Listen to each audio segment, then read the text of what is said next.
Halo teman-teman, perkenalkan nama aku Nini Sintai Marpaung dari Prodi Pendidikan Matematika Angkatan 2016, sedang berada di semester 8 dan sekarang berkuliah di Universitas HKBP Indonesia Medan.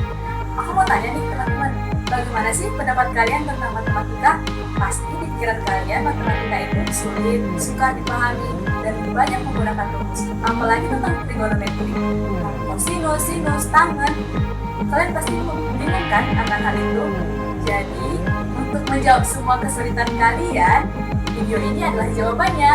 Jadi, kali ini saya akan menjelaskan perbandingan trigonometri pada segitiga siku-siku. Jadi, yuk kita belajar bersama, ikutin terus ya videonya. Di sini, saya akan menjelaskan tentang perbandingan trigonometri pada segitiga siku-siku. Untuk mempelajari materi ini, ada dua step yang harus kita ketahui. Yang pertama, segitiga siku-siku, dan yang kedua, trigonometri. Kita masuk pada step yang pertama, yaitu tentang segitiga siku-siku. Segitiga siku-siku adalah segitiga yang salah satu sudutnya memiliki besar 90 derajat. Diberikan pada gambar segitiga siku-siku A, C, B dengan sudut siku-siku berada di C. Sudut A berhadapan dengan sisi A, yaitu sisi alas. Sudut B berhadapan dengan sisi B, yaitu sisi tegak. Sudut C berhadapan dengan sisi C, yaitu sisi miring, atau dapat disebut dengan hipotenusa. Maka dapat kita simpulkan pada segitiga siku-siku, sisi A adalah sisi alas, sisi B adalah sisi tegak, dan sisi C adalah sisi miring atau hipotenusa. Segitiga siku-siku tidak lepas dengan yang dinamakan dengan teorema Pythagoras. Teorema Pythagoras adalah rumus untuk mencari panjang sisi-sisi pada segitiga siku-siku. Kita masuk kepada step yang kedua, yaitu trigonometri. Diberikan pada gambar segitiga siku-siku A, B, C dengan sudut siku-siku berada di B dan sudut elevasi atau theta terdapat di sudut C.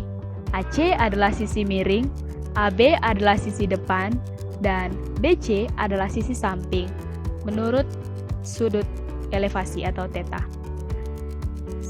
Pada trigonometri, adapun rumus-rumusnya adalah untuk sinus theta adalah depan per miring atau AB per AC, kosinus theta adalah samping per miring atau BC per AC, tangen theta adalah depan per samping atau AB per BC, kemudian untuk sekant theta adalah kebalikan dari sin theta, yaitu AC per AB, kosekant theta adalah kebalikan dari cos theta, yaitu AC per BC, tangen theta adalah kebalikan dari tangen theta, atau BC per AB. Perlu diingat, panjang sisi miring adalah sisi terpanjang pada suatu segitiga siku-siku. Kita masuk ke contoh soal, adapun contoh soal adalah pada suatu segitiga siku-siku PQR dengan siku-siku diki dan tangen R adalah 4/3, hitung nilai perbandingan trigonometri yang lain untuk sudut R. Mari kita jawab bersama.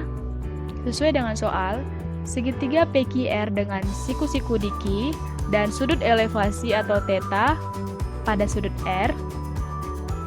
Karena pada soal tangen R itu adalah 4/3, kita tahu pada sifat trigonometri tangen itu adalah depan per samping, maka tangen R itu PQ per QR atau 4/3. Maka panjang PQ adalah 4 dan QR adalah 3. Dalam hal ini, PR belum diketahui. Untuk mengetahui PR, menggunakan teorema Pythagoras, yaitu kuadrat sisi miring sama dengan kuadrat sisi alas tambah kuadrat sisi tegak. Maka PR kuadrat sama dengan PQ kuadrat tambah QR kuadrat, PR sama dengan akar dari PQ kuadrat tambah QR kuadrat sama dengan akar dari 4 kuadrat tambah 3 kuadrat, maka hasilnya adalah akar 25. Akar 25 adalah 5, maka panjang PR adalah 5.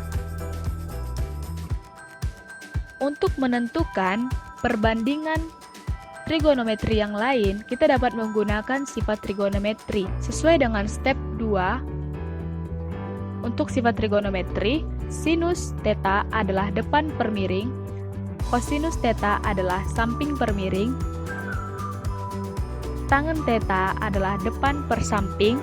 Dan sekant theta adalah kebalikan dari sin theta.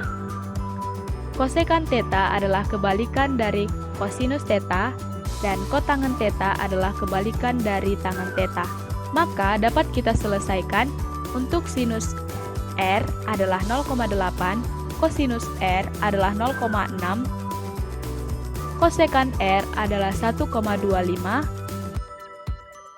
sekant R adalah 1,66, dan kotangen R adalah 0,75.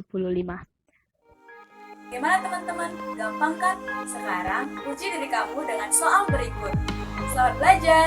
Terima kasih.